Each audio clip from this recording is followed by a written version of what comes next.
తాకట్లో ఉన్న మీ బంగారాన్ని విడిపించి ఆ రోజు ఆన్లైన్ రేటుకి కొంటాం. Sharma gold company.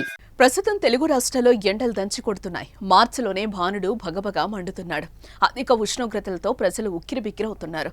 ఈ సమయంలోనే వాతావరణం చల్లని కబుర్ను అందించింది. దంచి కొడుతున్న ఎండల మధ్య వర్ష సూచన చేసింది. ఏపీ, తెలంగాణలో 3 రోజుల వర్షాలు కురిసే ఛాన్స్ ఉందని తెలిపింది.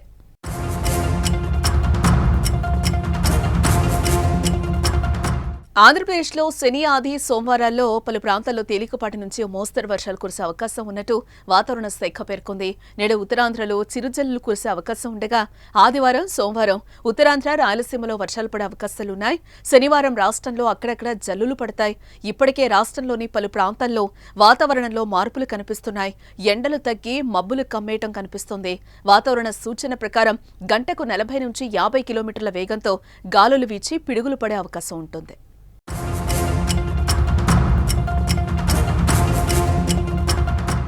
తెలంగాణలో వరుసగా 3-4 రోజులు అక్కడక్కడ వర్షాలు కురుస్తాయని వాతావరణ శాఖ అధికారులు చెబుతున్నారు.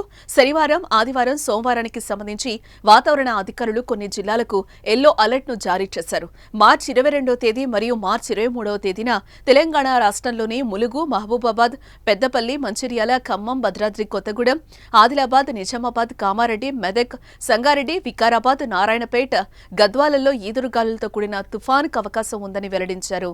నిర్మల్, ఆసిఫాబాద్, జగిత్యాల, సిరిసిల్ల, హన్మకొండ, సిద్దిపేట, కరీంనగర్, వరంగల్, జనగామ, యాదాద్రి, సూర్యాపేట, రంగారెడ్డి, మేడ్చల్, నల్గొండ, మహబూబ్ నగర్, నాగర్ కర్నూల్, వనపర్తి జిల్లాల్లో వడగండ్ల వానలు, బలమైన ఈదురుగాలులు వీచే అవకాశం ఉందని వాతావరణ శాఖ అధికారులు హెచ్చరిస్తున్నారు. హైదరాబాద్తో పాటు పరిసర ప్రాంతాల్లో వానలు పడే అవకాశం ఉంది.